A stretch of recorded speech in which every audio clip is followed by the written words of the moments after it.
All right, to know more on this and to discuss about it, we are being joined by our correspondent Akshay Dongre, who's joining us live from New Delhi. And also, we've been joined by Professor Harshvardhan Pant, Vice President, Observer Research Foundation, is joining me live from Greater Noida. Welcome both gentlemen on DD India News Hour. First, I would like to go to you, Akshay. People are out on the streets across the United States. They are protesting against President Trump. What is the actual reason behind these protests? Piece of reasons. It's not just one reason that people have come out on the road to protest as far as President Trump and his policies are concerned. And these policies include, the immigration policy, his deployment of National Guards, the tariffs that he has been implementing, and the kind of prices that are rising for different commodities that were, exported to the U.S. by countries like India and other countries as well. The kind of statements that he is making, the kind of speeches that he has made, and the image that he has created as far as by acting not like a president, not like a democratically elected president, but like an autocratic leader, like a despot. Because even in the government shutdown, we have seen that the focus of Trump administration has been to first of all cut maximum amount of federal funding to the Democrat-ruled states. So he also said that it's a good opportunity to remove. Get rid of dead wood, to remove excess people that we have, taken in and who have been part of the government and the governance. So the kind of speeches that he has been making, the kind of, the fickle-mindedness that he has been showing, it doesn't look like a president, more of like a king or a ruler that is not elected by the people. So, that has, in along with the foreign policies and the kind of people that he has been taking in, the kind of ignoring of the demands by the people, especially when it comes to the Epstein list and other kind of promises that they had made, and turning back on the people. As far as these promises are concerned, have now culminated into people coming out on the streets and protesting against the policies of the Trump administration. Back to you, Siddharth. Definitely, Akshay, stay with us. Professor Pant, people are out on streets. They are protesting against Trump's policies. People there are saying that we, the people, will rule and we will not allow authoritarianism. What signs are these protests giving? I think, this has been building up for quite some time now. And in fact, Mr. Trump himself is a manifestation of this wider polarization in America. It has gone to an extreme. And we have seen Mr. Trump's approval ratings falling dramatically. In fact, he's at his lowest ebb at this point. But it is also fair to say that, look, America is as divided as it has ever been. So the protests are there, but there is also Mr. Trump's base that remains strongly with him despite all the problems that he's creating for the US. And that means that a lot of this political contestation will continue to shape America for the foreseeable future. And we are not going to see an easy outcome out of these political contestations. In fact, if you would have noticed, the conservatives, the Republicans, for example, have strongly said that look, we don't care about these rallies. They are hate America rallies. They have been called by the Republicans and Mr. Trump's base. So clearly, I think on the one hand, there is a growing anxiety about the trajectory that America is taking, its institutional collapse, the kind of authoritarianism that Mr. Trump is building by gradually taking power away from the states, by gradually impinging on state rights, which is as you would know, one of the foundational principles of America. The federal structure of the US is very, very strong. Now to push National Guards there, to push national military there is a sign of remarkable outreach by the White House, and I think that is challenging the fundamentals of American Constitution, and that's why you see the Constitution being at the heart of these debates, where people are saying that look, we are worried that Constitution is being trampled upon, and it won't take us much longer to go from here to an autocracy. So these are indeed dangerous times, but also very, very polarized times, which Mr. Trump has unleashed on the US. Okay, sir, stay with us. Akshay, has there been any response from the Trump administration yet? Well, we have seen that consistent protests and, be it in the universities of the US, like the Columbia University and other universities, and there have been other protests as well as far as the policies of the Trump administration are concerned, and they have always been downplayed by the Trump administration. In fact, even the kind of statements that are being made, you can clearly make out the entitlement that the Trump administration is living with. Especially President Trump of the U.S. After losing his last election, we saw the kind of Capitol Hill protests that took place. Trump was not willing to accept his defeat. He said he always maintained that the mandate has been stolen from him. So that was the kind of entitlement we saw, where Trump couldn't take any defeat and he couldn't take a no for an answer. And even right now, the kind of protests that we are seeing are being labeled as left-wing protests, are labeled as conspiracies, and the administration refuses to listen and ignores the kind of demands that people are making. So that is perhaps the reason why what we are seeing is going to continue as well in future, because no lessons are being learned, especially as far as these kind of protests are concerned in the U.S. Major towns, and these Got are it. likely to intensify as the crisis that is there of the government shutdown, where the Trump administration again refuses to listen to the other side, the opposition, especially when you talk about the minority leaders there, who are the Democrat leaders who are there in different states, who are in Senate, who are in Congress, and the kind of demands that they are making about healthcare and other kind of social security schemes that Donald Trump and his administration sees as a waste of money. Also, one major point that has been talked about by these protesters is about the fact that there is a fear that the kind of limit there is on the US presidency, that is 2 terms. That has been questioned again and again by the Trump administrations. Many a times, the entire MAGA team have called for another term for Donald Trump in the future. So and kind of sweeping changes that we are seeing that are being attempted and even challenged to the judiciary there in the US. All right, Akshay, we leave with that. Thank you so much, Akshay Dongre. We still have with us Professor Harshvardhan Pant. Professor Pant, now we were just discussing it. People were also seen holding the placards and on which it was written, "The democracy is under attack." What made them say this in your assessment? I mean, is there just one thing or there are multiple things? I think there are multiple aspects to this, but certainly there is a broader worry in the system that Mr. Trump is demolishing the checks and balances that have been there in the American system for since the coming into being of modern America. And I think the political system in America has always thrived on this checks and balance approach. Now it seems that Mr. Trump is moving ahead and dismantling that checks and balance architecture.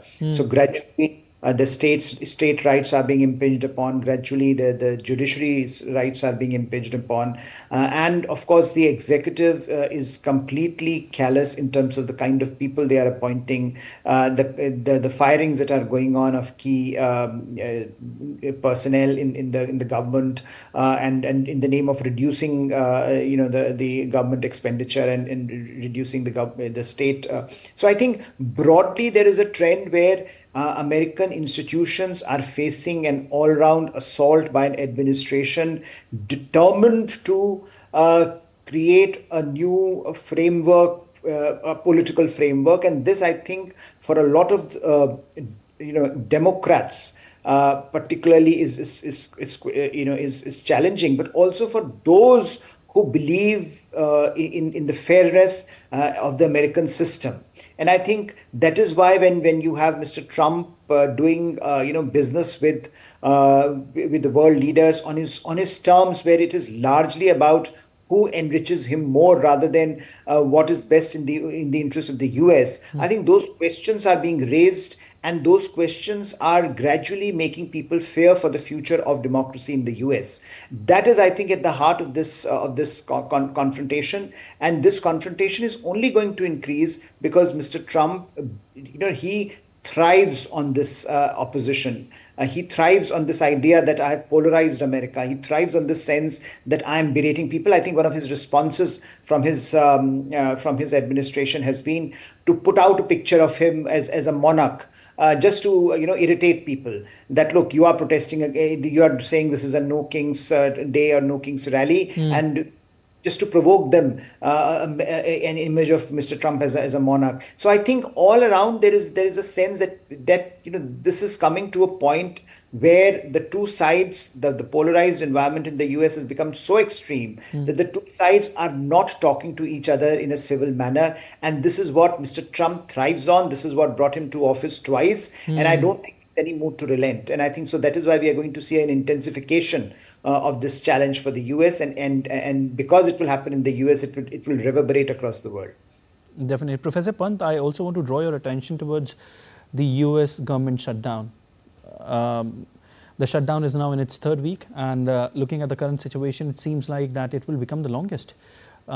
We are seeing the furloughs and the firings. Do you think that this is something which is making people more angry, and that's the reason why they are coming out on streets and protesting and calling Trump a king?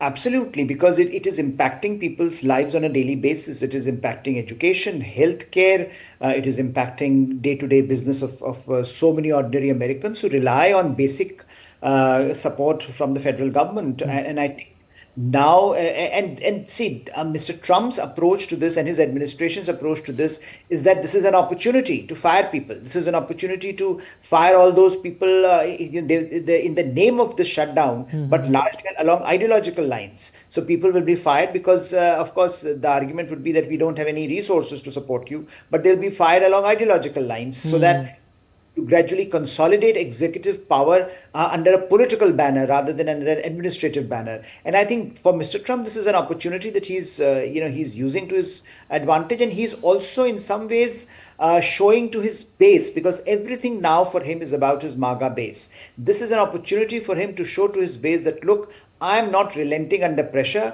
I am not one of those that the Democrats can push around. I have taken a line, and unless those conditions are fulfilled, I'm not going to go back, even if it means great turbulence, great damage to American institutions. But I will use this to pursue my own ideological agenda, which then will further, make him popular even further among the MAGA base. So I think largely this helps him politically, and that is why you are seeing how this reaction of people coming out on the streets, as you rightly said, it is a reaction to that their daily lives are being upended, and Mr. Trump is hardly bothered because that is not his political constituency.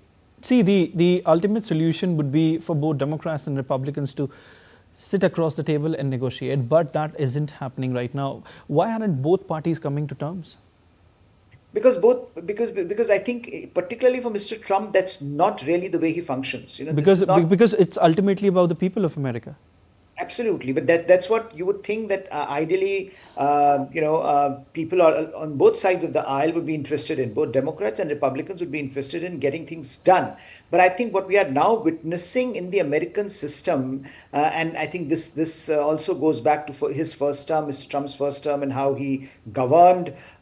We are witnessing this desire to placate the base rather than the center of American politics. So politics is being done on the extremes, on the margins of the American society, not at the center, which used to be the ground on which most presidents used to work. That you come to the center as a president, you have an opportunity to bring both the lawmakers from both Republicans and Democrats together. Now here is Mr. Trump.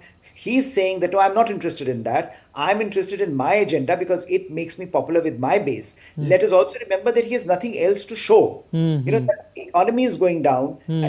Unemployment is rising, inflation is rising, the economic numbers are not very good, and that's why he's so unpopular. And so the only thing he can show that he is sticking up to his base's idealism, that his ideological agenda is being carried forward, and that will continue to make him popular among his base. So that's the kind of politics he's doing, which makes it virtually impossible for any constructive negotiation to take place. I'm sure, after a few weeks, something or the other will be worked out. But by that time, Mr. Trump, that margin of time that Mr. Trump has, he will show that he has pushed back and he is not relenting, because that's that's what makes his base happy. So I think the politics in America has changed considerably, and that means that more and more obstructions, more and more delays, less of deal making, less of and more of partisanship is going to be the norm both in the US Congress and the way Mr. Trump will shape and is already shaping existing institutions, whether in the executive